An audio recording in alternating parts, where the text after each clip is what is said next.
Okay. Okay. All right, cool. I'm recording. All right. You can share the screen again. Sorry about that. Okay. Yeah, Sally, if you want to just go ahead and ask me some of the main questions, that'd be fine. You want Okay. time for you, Jeremy, or you got your own? No, you can just ask the main questions. That's fine. Okay, I'm gonna start to shake it up a little bit. Sure. I'm gonna start from the bottom up. What is something nobody knows about you, Jeremy?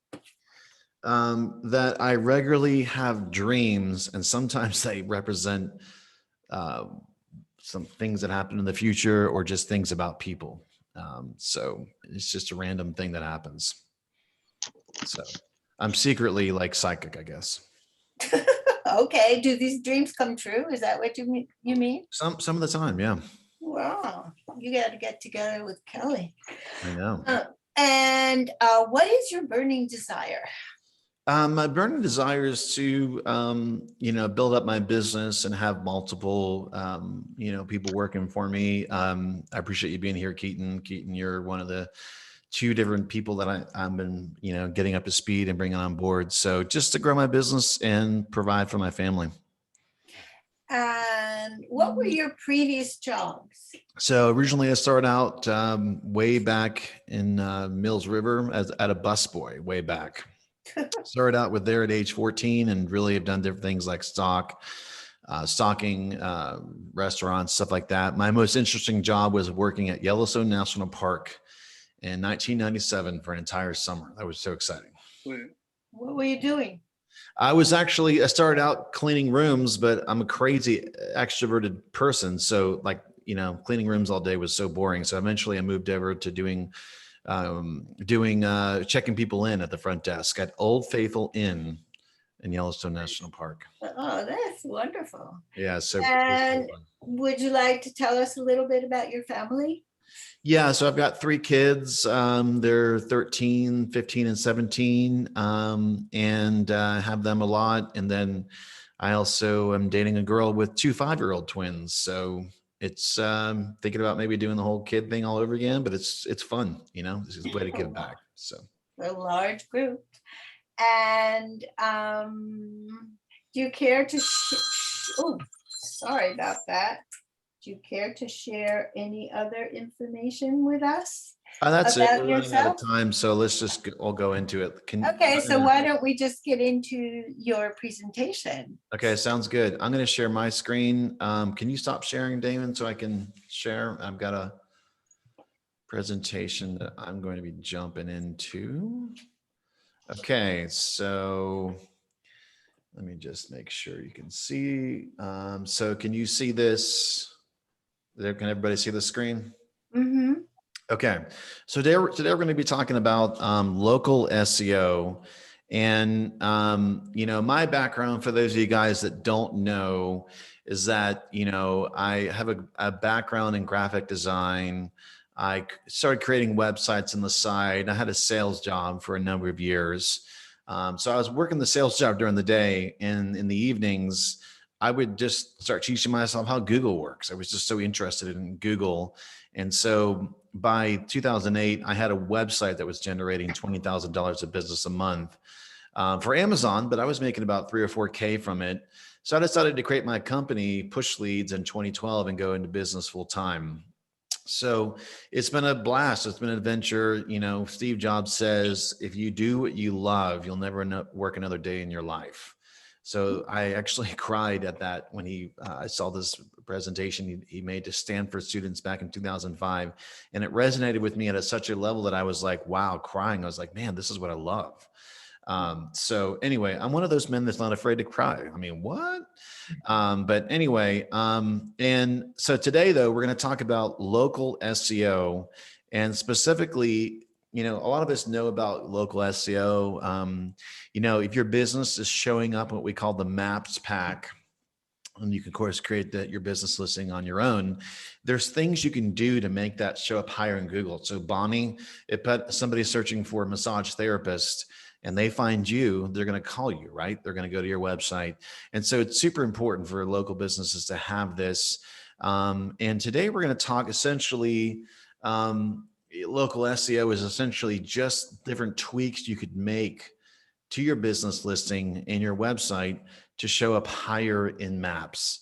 I actually had someone call me yesterday and he was like, hey, what happens if I delete my website from the business listing? He found me in Google and he's an hour away. So I've been doing so much local SEO that now it's spilling over into Tennessee. I have no idea what's going on with that. But anyway, it was pretty interesting. So more and more people will call you. I'm getting about 2 or 3 calls a week now because I've been doing so much of it.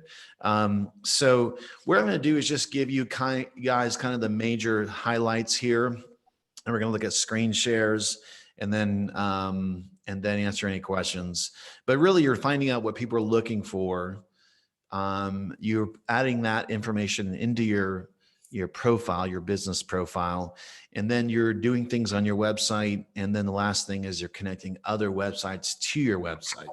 So I'm just going to explain this in plain English, not use a lot of technical jargon, because I really don't believe that really helps, right? Using complicated words. So step one is finding keywords. And this keyword is just somebody searching for something in Google, right? So if it's Bonnie, it would be massage therapist. For me, it would be SEO services. There's a tool called Uber Suggest that helps you find keywords. I'll show you that tool in a second.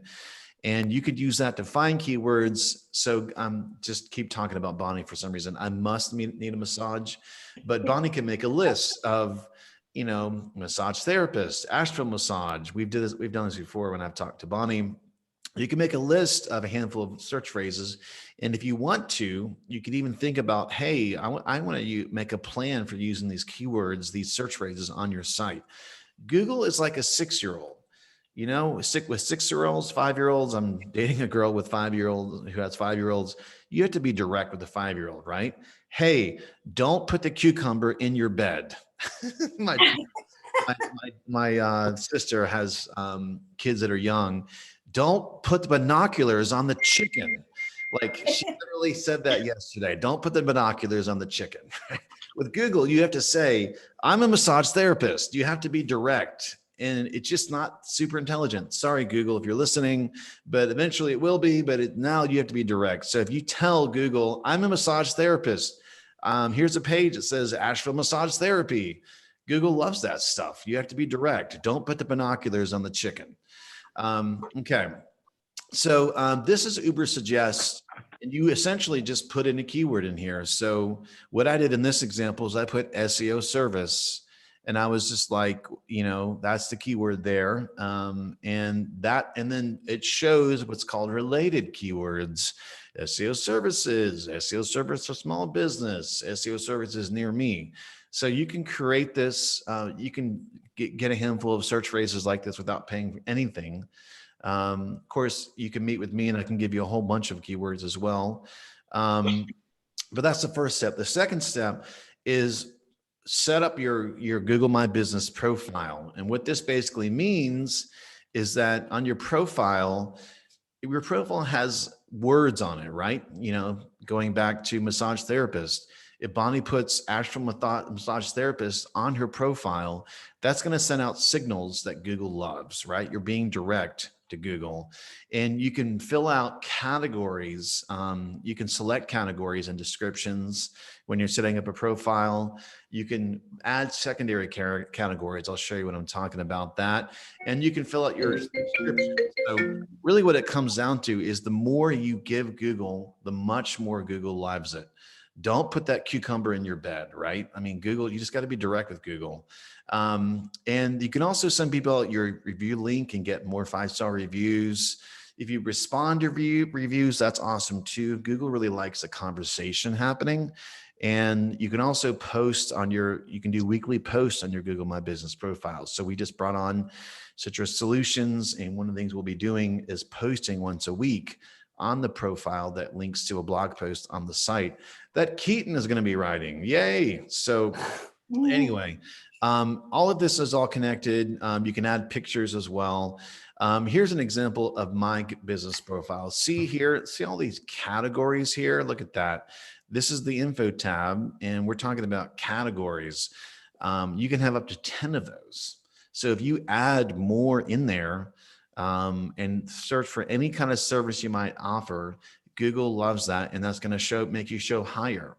So if I don't have website designer or web hosting company or these other ones, Google is not going to, not as many people are going to find me. Does that make sense? You're just essentially selecting categories. This is what's called the services tab. And this is, you can add descriptions to your services. And this is where you can put keywords in there. See here, it says SEO services, push lead to the local Asheville SEO company, right? That's a keyword right there, right? So sprinkling keywords where it makes sense in your descriptions helps you show up higher. And guess what? No one does any of this. Generally, people don't do any of this at all. So if you do some of what I'm talking about, you're going to be like a superstar. You're not even going to need me. It's so perfect. The third step is focus on your website. On my website, on the homepage, I have this thing here. It's called a lead magnet. You could put in your website and a search phrase, and it will tell you in Google where you are. It'll sort of tell you details to improve your website. And so this is a page on my site here. Well, let me show you the page in a second. But on your site, if you want to know your keywords, so massage therapist, right? For Bonnie, she could make pages on her site or hire me to do that, or anyone. And you can use that keywords and headings on your site. And you can also sprinkle those keywords into other areas of your site on that page, right? You could even have fun and upload a video to YouTube. You can put titles of your Asheville massage therapist, right? And then put that video on your page. You can do other things like writing a compelling title in the description, Asheville massage therapist, Asheville, North Carolina massage therapist. Again, you have to be direct with Google. They're like a 5-year-old. You got to be direct with them. And then you can even link to that page from other pages in your site. So these are things you can do. I know I'm hitting this really fast. So if you want to do a one-to-one with me, I'll explain this in plain English and show you examples. But here's a page on my site where, these are headlines. We call these 8 headers. And notice here that I've got keywords, affordable SEO services, affordable SEO services. That's a page on my site where I have the keyword in headings here and also in the content. Again, you're just telling Google, this is what I care about. Making pages like this is like, no one does this. If you do this, it's like, you're going to be a superstar. And so that's that one. And then the last step is building citations. Citations are basically, Google really likes to see consistency across your website and your business. Okay. And whenever somebody talks about your business from a local perspective, we call that citations. Okay. It's not a ticket. It's essentially just whenever anybody talks about your business. For example, when you make a page on Facebook where you talk about your business and ask, what's the name of your business? What's the address? What's your phone number? That's called a citation. So it's a really weird word for something that's basically something simple, your name, address, and phone number. And the goal is to not have you want to have a lot of citations, but you also want them to be consistent. So they all need to have the same name, address, and phone number. Like if I have a suite and I put suite number 203, and then in another citation, I put suite number 504. And Google doesn't like that. Again, you got to be direct with Google, the 5-year-old. So when you have that all consistent, that makes a difference. And so you can create citations on different places. And again, no one does this. So if you do some of this, I guarantee you, Bonnie, no one does this with massage therapists. So if you do some of this, you're muted, but it's okay. If you do some of this or any of this, you'd be like a superstar. These are different places you can build citations. We all make a Facebook page for our business. Yelp is one. You probably heard of, Bing. These other places online, and it's all free to create these. But doing this really will help. And guess what? These are also considered links. This is Yelp, of course. You've seen Yelp. And essentially, I could just create an account here and add my name, address, and phone number. It might take 2 to 5 minutes. Boom, you're done. You've created one. Here's another one called Foursquare, where you're just going to sign up, create an account with your email address, and then make sure it's the same name, address, and phone number. And so that kind of recaps all 4 of them. It's finding search phrases, putting those search phrases into your profile, your Google My Business profile, focusing on your website, making pages in your website, and then building citations. And the last thing I want to show you is if you have any questions about any of this, you just go to my homepage, pushleads.com, and put in your website, put in a keyword, and then this will email you a report that you can download, and it'll tell you things you can do to improve your SEO. So that's it. Local SEO made easy. How did I do? Fabulous. Fabulous. Very good. Very, very good. And I'll stop sharing and stop recording. So.